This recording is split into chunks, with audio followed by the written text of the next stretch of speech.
12th standard quarterly எக்ஸாமுடைய centum plan தான் பார்த்துட்டு இருக்கோம். ஸோ இன்றைக்கி வந்து பார்த்திங்கன்னா டே 5ல் நம்ம இருக்கோம். ஸோ டே 5ல் நம்ம என்னென்ன சப்ஜெக்ட்ஸ் பார்க்க போகிறோம்னா அக்கௌண்டன்சி அண்ட் காமர்ஸ். ஸோ அக்கௌண்டன்சியில் வந்து பார்த்திங்கன்னா ரிவிஷன் தான் ஃபுல்லாக நீங்கள் பண்ண போகிறீங்க. ஆல்ரெடி வந்து பார்த்திங்கன்னா ப்ரீவியஸ் டேயில் யூனிட் 1 and 2 வந்துட்டு ஃபுல்லாக ஸ்டடி பண்ணியிருப்பீங்க. அதை குயிக் ரிவிஷன் இன்றைக்கி பண்ணிடுங்க. சாப்டர் 1 அண்ட் சாப்டர் 2ல் நீங்கள் ஏதாவது கம்ப்ளீட் பண்ணலை அப்படின்னா டே 5ல் உட்காந்து அதை கம்ப்ளீட் பண்ணிவிட்டு ரிவிஷன் பண்ணிடுங்க.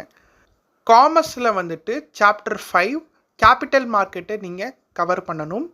ஸோ காமர்ஸ் மட்டும் நமக்கு நிறைய சாப்டர்ஸ் இருக்கனால ஒவ்வொரு நாளும் நான் சொல்லக்கூடியதை நீங்கள் கரெக்டாக பிளான் பண்ணி கம்ப்ளீட் பண்ணிடுங்க. 2 மார்க் 3 மார்க் அண்ட் 5 மார்க்ஸை ப்ராப்பராக முடிச்சுட்டு வந்தீங்க அப்படின்னா உங்களுக்கு ஓவர் வெயிட்டேஜ் சேராமல் கரெக்டாக நீங்கள் எக்ஸாம் டைம்ஸில் ஈஸியாக நீங்கள் எக்ஸாம்ஸ் எழுத முடியும். Okay, so all the best.